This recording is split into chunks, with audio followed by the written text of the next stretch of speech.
ಈ ರಾಜ್ಯದ ಮಹಿಳೆಯರು ಇವತ್ತು ಕಾರ್ಯಕ್ರಮ ನೋಡ್ತಾ ಇದ್ದಾರೆ.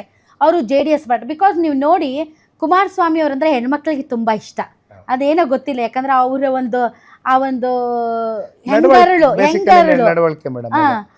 ಹಾಗಾಗಿ. ಸೊ ಈಗ ಅವರು ಎನ್ರೋಲ್ ಮಾಡ್ಕೋಬೇಕು ಅಥವಾ ಅವರು ಮುಂದಿನ ದಿನಗಳಲ್ಲಿ ಮೇನ್ ಸ್ಟ್ರೀಮ್ ಪಾಲಿಟಿಕ್ಸ್ ಬರಬೇಕು ಅಂತಂದ್ರೆ what is the channel sir? Madam, ಇವತ್ತು ನಾನು ನಿಮ್ಗೆ ವಾಸ್ತವದಲ್ಲಿ ನಾನು ಅಬ್ಸರ್ವ್ ಮಾಡಿರೋದೊಂದು ಹೇಳ್ತೀನಿ ನಿಮಗೆ.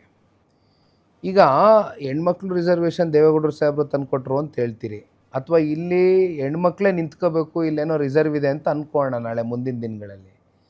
ಯಾವುದೇ ಒಂದು ಪಕ್ಷ ಇರಲಿ, ಅದು ಪ್ರಾದೇಶಿಕ ಪಕ್ಷ ಇರಲಿ, ರಾಷ್ಟ್ರೀಯ ಪಕ್ಷ ಇರಲಿ, ಹೆಣ್ಮಕ್ಳು ಬರ್ತಕ್ಕಂಥವ್ರು ಯಾರು ಇರ್ತಾರೆ ಅಂದರೆ, ಅಥವಾ ಅವ್ರನ್ನ ಮದುವೆ ಆಗಿರ್ತಕ್ಕಂಥ ಆ ಗಂಡ ರಾಜಕಾರಣದಲ್ಲಿ ಇರ್ತಾನೆ, ಕೊನೆಗೆ ಆ ಗಂಡನಿಗೆ ಅವಕಾಶ ಸಿಕ್ಕದೆ ಇರ್ತಕ್ಕಂಥ ಹಿನ್ನೆಲೆಯಲ್ಲಿ ಅನಿವಾರ್ಯವಾಗಿ ಒಂದು ಹೆಣ್ಮಗಳನ್ನ ಕರ್ಕೊಂಬಂದು ನಿಲ್ಲಿಸ್ತಕ್ಕಂಥ ವಾತಾವರಣ ನಾವು ಕಾಣ್ಬೋದು.